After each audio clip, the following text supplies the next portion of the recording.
നമസ്കാരം. കലിക പ്ലസിലേക്ക് സ്വാഗതം. ചിതറ കിഴക്കുംഭാഗം ഗ്രാമം ട്രസ്റ്റിന്റെ നേതൃത്വത്തിൽ സൗജന്യ മെഗാ മെഡിക്കൽ ക്യാമ്പ് സംഘടിപ്പിച്ചു. Shri Mookambika medical college hospital and cancer centre കുലശേഖരപുരത്തെ വിദഗ്ധരായ ഡോക്ടർമാരാണ് ക്യാമ്പ് നയിച്ചത്. ക്യാമ്പിന്റെ ഉദ്ഘാടനം ക്ഷീരവികസന മൃഗസംരക്ഷണ വകുപ്പ് മന്ത്രി ജെ ചിഞ്ചുറാണി നിർവഹിച്ചു. കിഴക്കുംഭാഗം ഗ്രാമം ട്രസ്റ്റും Shri Mookambika medical college hospital and cancer centre കുലശേഖരപുരവും സംയുക്തമായി കിഴക്കുംഭാഗം APRM സെൻട്രൽ സ്കൂളിൽ വെച്ച് സൗജന്യ മെഗാ മെഡിക്കൽ ക്യാമ്പ് സംഘടിപ്പിച്ചു. ക്യാൻസർ പരിശോധന, ന്യൂറോളജി, ഗൈനക്കോളജി, ഓർത്തോ വിഭാഗം, ENT, general medicine, general surgery, ത്വക്കുരോഗം തുടങ്ങിയ രോഗങ്ങൾക്കുള്ള പരിശോധനകളാണ് നടത്തിയത്. പരിപാടിയുടെ ഉദ്ഘാടനം ക്ഷീരവികസന മൃഗസംരക്ഷണ വകുപ്പ് മന്ത്രി ജെ ചിഞ്ചുറാണി നിർവഹിച്ചു. ചിതറ പഞ്ചായത്തിലെ ജീവകാരുണ്യ വിദ്യാഭ്യാസ കലാ സാംസ്കാരിക മേഖലയിൽ സജീവ സാന്നിധ്യമായ ഗ്രാമം ട്രസ്റ്റ് 4ാമത് വർഷത്തിലേക്ക് കടക്കുന്നതിന്റെ ഭാഗമായാണ് പരിപാടി സംഘടിപ്പിച്ചത്. ഗ്രാമം പ്രസിഡന്റ് സിയാദ് കിഴക്കുംഭാഗം അധ്യക്ഷം വഹിച്ചു. സെക്രട്ടറി മുരളീധരൻ സ്വാഗതം പറഞ്ഞു. പരിപാടിയിൽ ആശംസകൾ അർപ്പിച്ചുകൊണ്ട് രാഷ്ട്രീയ സാമൂഹ്യ രംഗത്തെ നിരവധി വ്യക്തിത്വങ്ങൾ സംസാരിച്ചു.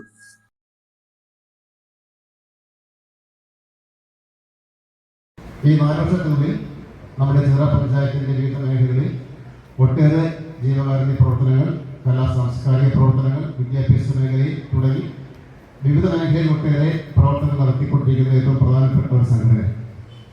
ഞങ്ങൾ സംഘടിപ്പിക്കുന്ന 2ാമത്തെ മെഡിക്കൽ ക്യാമ്പാണ്.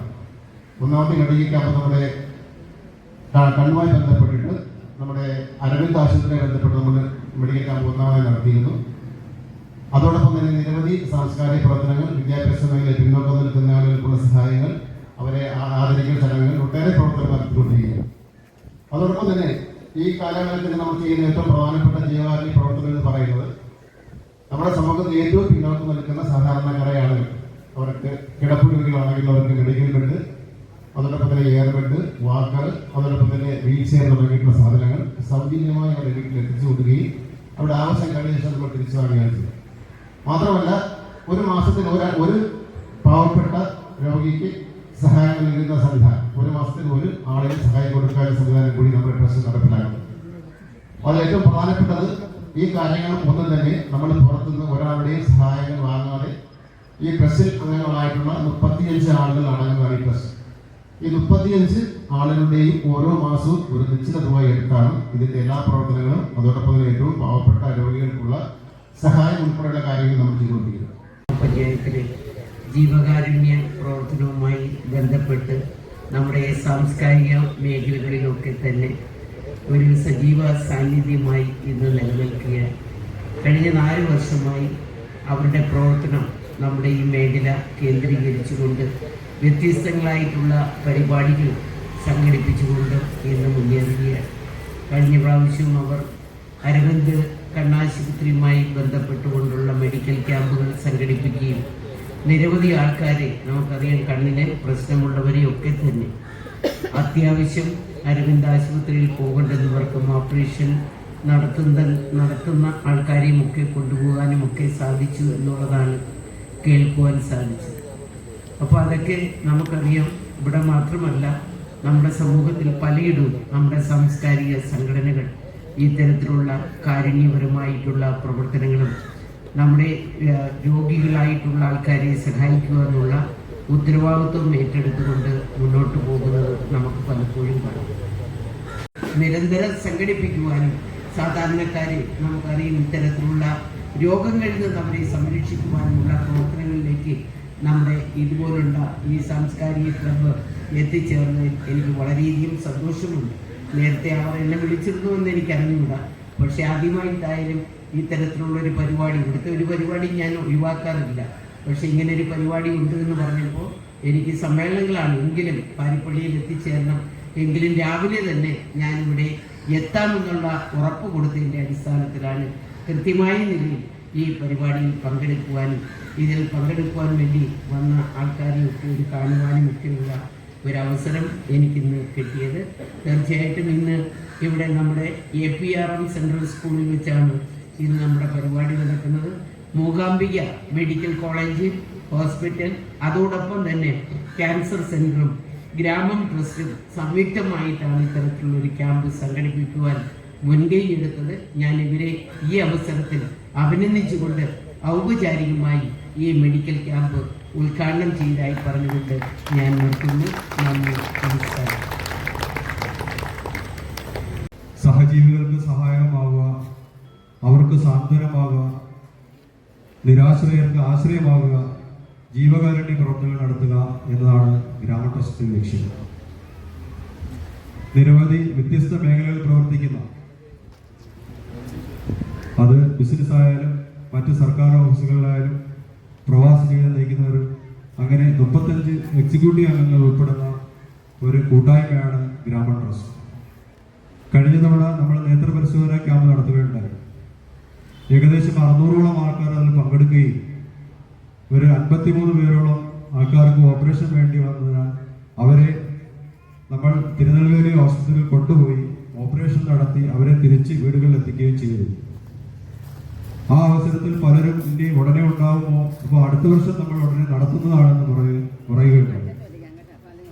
എന്നാൽ അതിനുശേഷം നമ്മുടെ സമൂഹത്തിൽ നമ്മുടെ സഹോദരങ്ങളെ മരണത്തിലേക്ക് വലിച്ചിഴയ്ക്കുന്ന ക്യാൻസർ പോലുള്ള മഹാരോഗങ്ങളാണ് നമ്മൾ ഇന്ന് കാണാൻ കഴിയുന്നത്.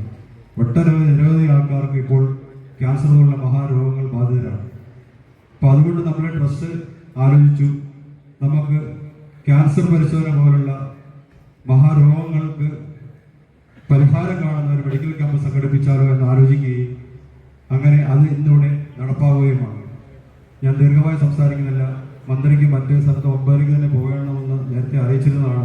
അതുകൊണ്ട് ഇതിൻ്റെ ഉദ്ഘാടനം നിർവഹിക്കുന്നതിന് വേണ്ടി നമ്മുടെ ക്ഷീരവികസന മൃഗസംരക്ഷണ വകുപ്പ് മന്ത്രി ജെ ചിഞ്ചുറാണിയെ വളരെ ബഹുമാനപൂർവ്വം ഉദ്ഘാടനം നിർവഹിക്കുന്നതിന് വേണ്ടി ക്ഷണിക്കുകയാണ്. അതിനെക്കുറിച്ച് വളരെ സീരിയസ് ആയ രീതിയിൽ നമ്മുടെ ബഹുമാനപ്പെട്ട മന്ത്രി സംസാരിക്കുകയുണ്ടായി.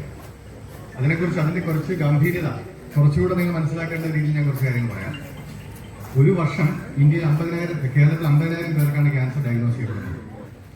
RCCയിൽ ഒരു വർഷം 17,000 പേരാണ് ക്യാൻസറിന് വേണ്ടി ചികിത്സയ്ക്ക് വരുന്നത്. നമ്മുടെ RCCയിൽ PBCR എന്നൊരു വിഭാഗമുണ്ട്. നമ്മുടെ സമൂഹത്തിൽ ക്യാൻസർ എത്ര സാധാരണമാണ് എന്ന് അവർ കണക്കെടുത്തുണ്ട്. അങ്ങനെ പറയുകയാണെങ്കിൽ 3 സംഖ്യകളാണ് നമ്മൾ ഓർക്കേണ്ടത്. ഇന്ത്യയുടെ ഫിഗറാണ് 50, 100, 150. 1 ലക്ഷം പേര് എടുക്കുകയാണെങ്കിൽ അതിൽ ഇന്ത്യയിലെ ഒരു റൂറൽ ഗ്രാമത്തിൽ 50 പേർക്ക് ഒരു വർഷം ക്യാൻസർ വരും. ഇന്ത്യയിലെ നഗരങ്ങളിൽ 100 പേർക്ക് ക്യാൻസർ വരും. പക്ഷെ കേരളത്തിലെ ഗ്രാമങ്ങളിൽ കൂടി വരുന്ന ക്യാൻസർ സംഖ്യയേക്കാൾ കൂടുതലാണ്, 150 പേർക്കാണ്. അപ്പം കഴിഞ്ഞ ഒരു 2018 ഇന്ത്യയിലെ ക്യാൻസറിന്റെ കണക്ക് ഒരു മാപ്പ്, ഒരു ഹോട്ട് മാപ്പ് പ്രൊഫസർ ഡൻജോൺ എന്ന് പറഞ്ഞിട്ട് എയിംസിലെ ഡോക്ടർ ലാൻസെറ്റ് എന്ന് പറഞ്ഞൊരു മാഗസിനിൽ പബ്ലിഷ് ചെയ്തു. അതിൽ അവർ ക്യാൻസറിന്റെ സംഖ്യ അനുസരിച്ച് ഓരോ സംസ്ഥാനങ്ങൾക്കും നിറം കൊടുത്തിട്ടുണ്ട്. അപ്പോൾ അതിൽ ചുവപ്പ് കളറാണെങ്കിൽ ഏറ്റവും കൂടുതൽ ഡേഞ്ചറാണ്. അങ്ങനെ ചുവപ്പ് നിറത്തിൽ അടയാളപ്പെടുത്തിയ 2 സംസ്ഥാനങ്ങൾ, ഒന്ന് കേരളവും, മറ്റൊരു മേഘാലയവുമാണ്. അത് വളരെ ഭയപ്പെടുന്ന ഒരു വസ്തുതയാണ്. മാത്രമല്ല ഞാനൊരു കാര്യം പറയാം. ഞങ്ങളിപ്പോൾ മൂകാംബി, ഞാൻ RCCയിൽ 25 വർഷം വർക്ക് ചെയ്തിട്ടുണ്ട്. ഞാൻ റിട്ടയർ ആയതല്ല. ഞാൻ അതിനുശേഷം ശ്രീ മൂകാംബിക ഇൻസ്റ്റിറ്റ്യൂട്ടിൽ ജോയിൻ ചെയ്തു.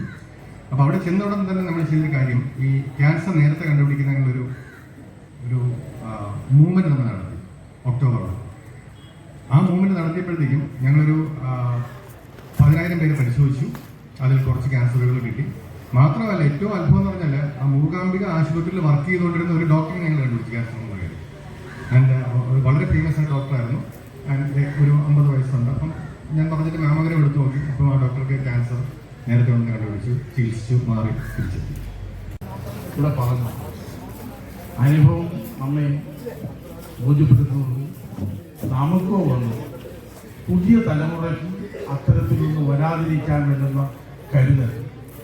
ആ കരുതലിൽ നമ്മുടെ ആഹാര രീതി, നമ്മുടെ നിത്യവുമായി ബന്ധപ്പെട്ട രീതികളിലെല്ലാം മാറ്റമുണ്ടാക്കുക എന്നുള്ളതായിരിക്കണം മുഖ്യം.